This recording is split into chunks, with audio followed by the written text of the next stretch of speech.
To be or not to be? What is the greatest locomotive of all time? Philosophers have a hard time with this question. Rail fanners have a hard time with the question. The average person thinks about this all the time. What is the greatest locomotive ever built? Some people will say Big Boy. Some will say 4449. Some will say number 90. Some will say 89. Some will say 611, 1225, or 765. I'm here to tell you, it's none of those at all. It's this. That's right, Union Pacific Challenger, specifically a heavy Challenger. CSAs are cool too, but heavies are where it's at. Let's get into it. Before we get right into any of the info or taking a closer look at this awesome model, I just want to give a big thank you to everyone watching for 100 subscribers. It's been quite a while, and I should have had this video out way before then, but I've been putting it off, and I have also been really busy. So tonight's the night. We're making the video, and I just want to thank everyone for the support. It's been greatly appreciated. I would not be making this video if it wasn't for you guys, and I'm finally excited to say 100 subscribers. I think we're at like 115 or something like that. So with that all being said, let's get right on to talk about this awesome model. Some real stats and facts about the real version of the Union Pacific heavyweight Challengers. Their build year for the heavies were 1943, and they were built by Alco. 105 of these behemoths were made for the Union Pacific, with 6 being delivered for the Rio Grande. And to the day, there's only 2 of these standing in the existence of North America, to my knowledge, which is 3977, which is in North Platte, Nebraska, and 3989, which is currently being restored by the RRHMA society right now. I can't wait to see 3985 back into service, but today we have 3989, which is just as good. So we'll take it. These locomotives were huge, 121 feet long, and the heavy type was based on the Big Boy, with the CSA being based before the Big Boy. So these look a little bit like the Big Boy because these were built after the Big Boy. The locomotive is a 4664 wheel arrangement. What does that all mean? Well, when you have in America, you have the wheels of locomotive, and each classification of locomotive is based upon the number of wheels it has and where it's positioned. 4 meaning the first 4 pilot wheels, 6 drive wheels, another 6 drive wheels, and 4 trailing wheels underneath the cab. So you get a 4664. This locomotive is awesome for having this. This locomotive weighed just about 1,071,100 pounds and had a tractive effort of just around 97,000, so it pulled a ton of weight. The wheel diameter of what I saw and what I read online was 69 inches, so right around in that spot for normal locomotives of this time. They used to burn coal, but 3985 was changed to oil when it began its excursion service in the 80s and 90s. And most of the Challengers were built to pull freight, but some did pull passenger, which is why we have these awesome smoke deflectors on the side, and some are painted in a Greyhound paint scheme. But today we have this awesome, nice black paint scheme. Alright, now that we've talked about the stats and facts about the real-life counterpart of this locomotive, let's talk about the model that Lionel produced in 2015. The locomotive is just shy of 27.5 inches. It's just about right around in that area. It operates on an 031 minimal curve, which is great because we run 036 and 048 here on the layout. And the way it operates on those tight curves, if I pick it up here, flip it, you can see that the rear set of drivers articulates away from the frame as long as also the front set. So it allows this locomotive to get around really tight curves while still looking impressive. And this thing weighs a behemoth. It's one of my heaviest locomotives in my collection. It has a really nice weight of it when you pick it up. It has legacy control system, and you can run this either with your Lionel TMCC legacy or conventional mode, or the new cab 3 if you do desire. It has legacy rail sounds and Odyssey speed control too on board, so you'll get really nice sounds and also really nice cruising when you're going up, down, or through curves. It has a wireless tether, electric coupler on the rear of tender, and also has that sweet whistle steam smoke effect, which looks absolutely amazing. I'll definitely get some footage of that. It has hand-painted crew figures in the cab along with glass in the panes. And it has tons of signage everywhere and tons of little hand-painted details along with separately applied and also molded in details such as rivets and some pipe work and leverage and stuff. Separately applied such as handrails, dynamo, pop-off valves, whistle, and bell in the front as just a few of the examples. And this locomotive came out in 2015, so this thing is almost 10 years old and it still runs like a champ. It's an absolute dime. I love this locomotive. It's not a dime, it's a $50. These things are great. They're super hard to find as in the legacy version, which is why I have $39.89 here. I would have picked up $39.85, but someone bought it for me before I bought this. And I bought this locomotive in 2022, so just 7 years after it originally came out, and it's in great condition, while mine has a few little parts missing, which we'll talk about later. Alright, now that we've talked about the Lionel model, the real-life version of this model, and a little bit of a history about it, let's go ahead and let's take a look at some of the details and some of the cool areas of this locomotive right now. Swinging on down to the front of this locomotive here, don't mind my bar stool cricking. You can see the front of this locomotive, and it's super well detailed. One of the problems with my locomotive is I'm missing a holster here, which I'm going to try to find online. I just keep forgetting to, because honestly I kind of forget because it's so small, but we'll fix that up. You have the plow down here at the front. You have a illuminated headlight here with lighted number boards on either side. The headboards up here are not illuminated, but they do have this really nice crisp legible signage up here, which is really nice. You have a separately applied bell which does swing, mine not so freely.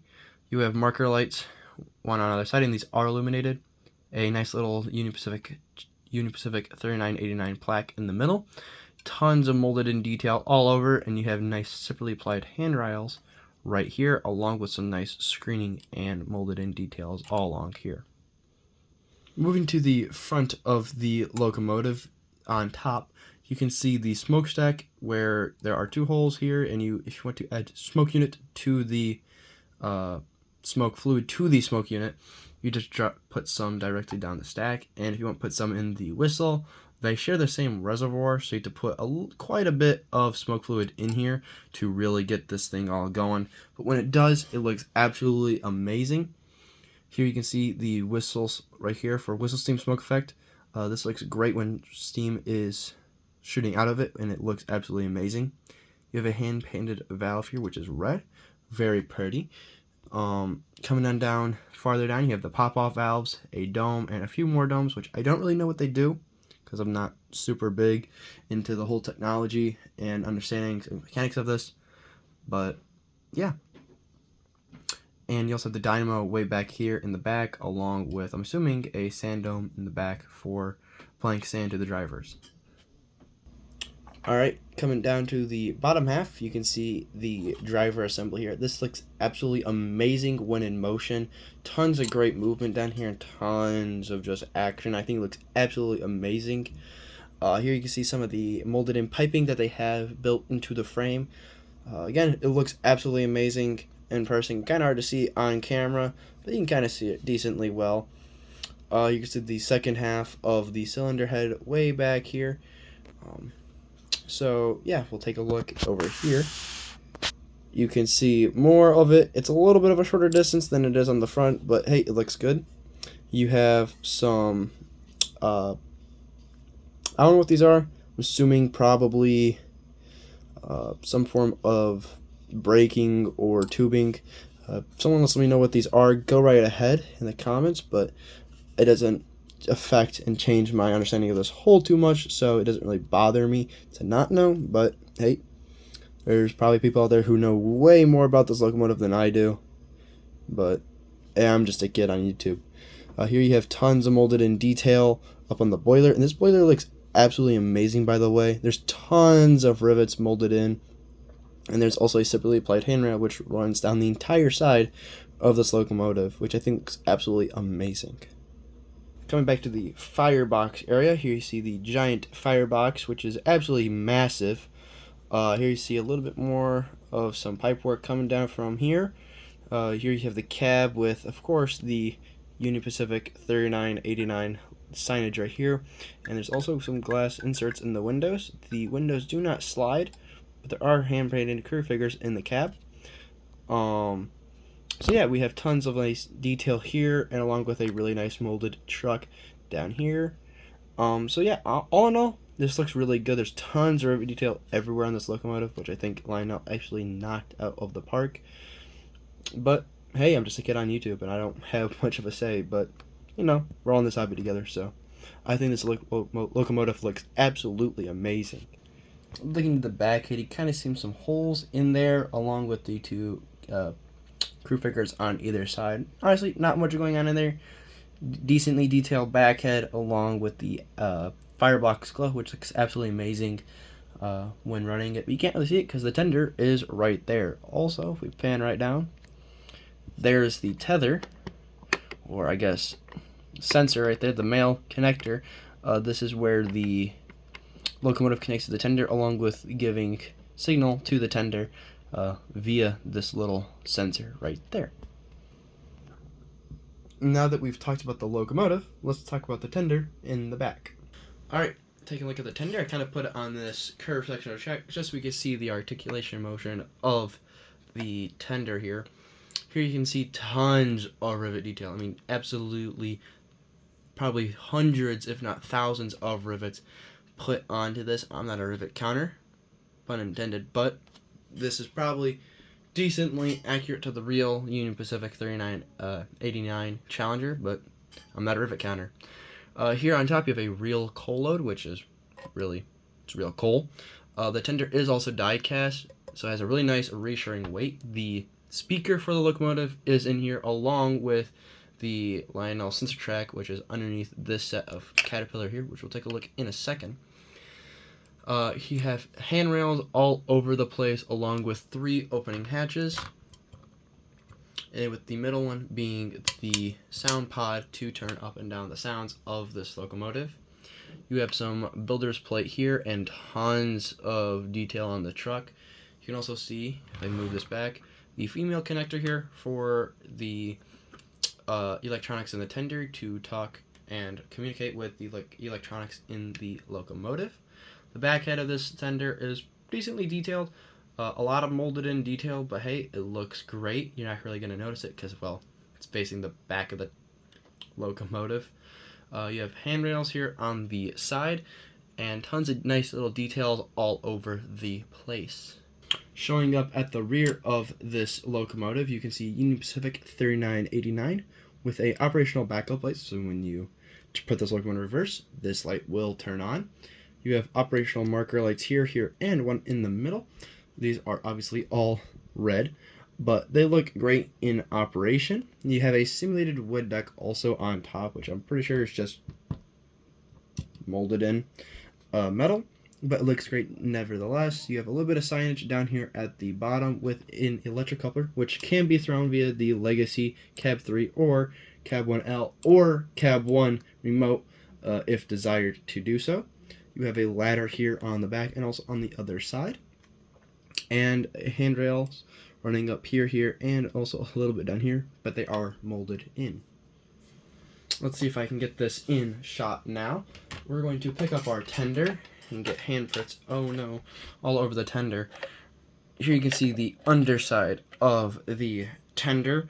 You can see the pickup rollers. Obviously, there's two here with the sensor here in the middle.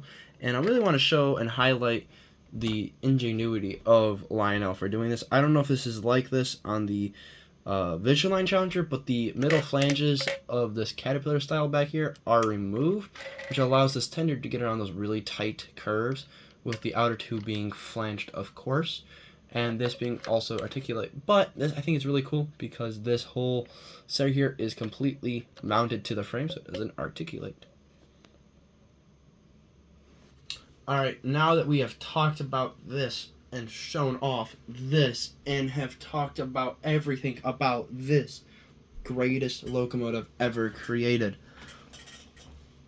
let's hear some of the sounds and let's run this thing around, because obviously that's what we're all here for. You weren't here for all the stats and the cool facts and looking at this locomotive. You wanted to see it run, and that's what we're going to do. So let's go do that.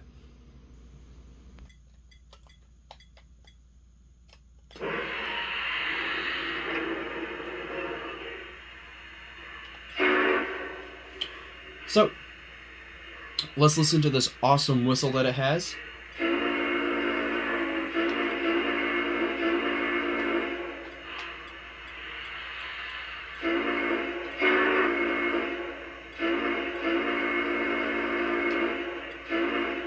Really deep and aggressive. I absolutely love the whistle on this.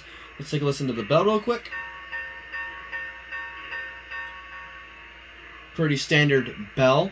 And obviously with Legacy, you have your water fill effect.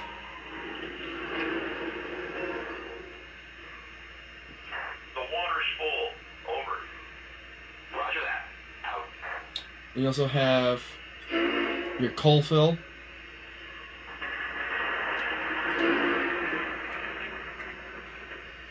coal's full. Over. Affirmative. Out. You also have blowdown.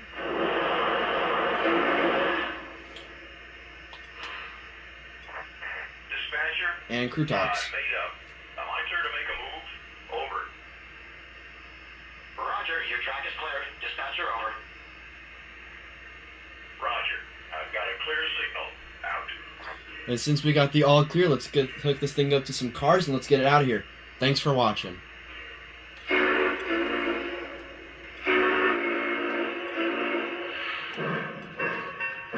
Tower. Coal's full. Running at restricted speed.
All right, thank you guys so much for watching. Hope you guys enjoyed the review. It was a blast to make over the last 2 days. I hopefully have this video out like September 1st, so Sunday, which is today, Saturday. But hope you guys have had enjoy it. I want to just thank everyone again for 100 subscribers. I think we're at like 115 or somewhere in there. So I just want to thank everyone for the support. It's so greatly appreciated. I'm just so happy. I just can't thank you guys enough. I'll continue to keep making videos, obviously, since you guys want to keep watching. So with that all being said, thank you guys so much. Have a blessed night, and I'll see you guys on the next one. See ya.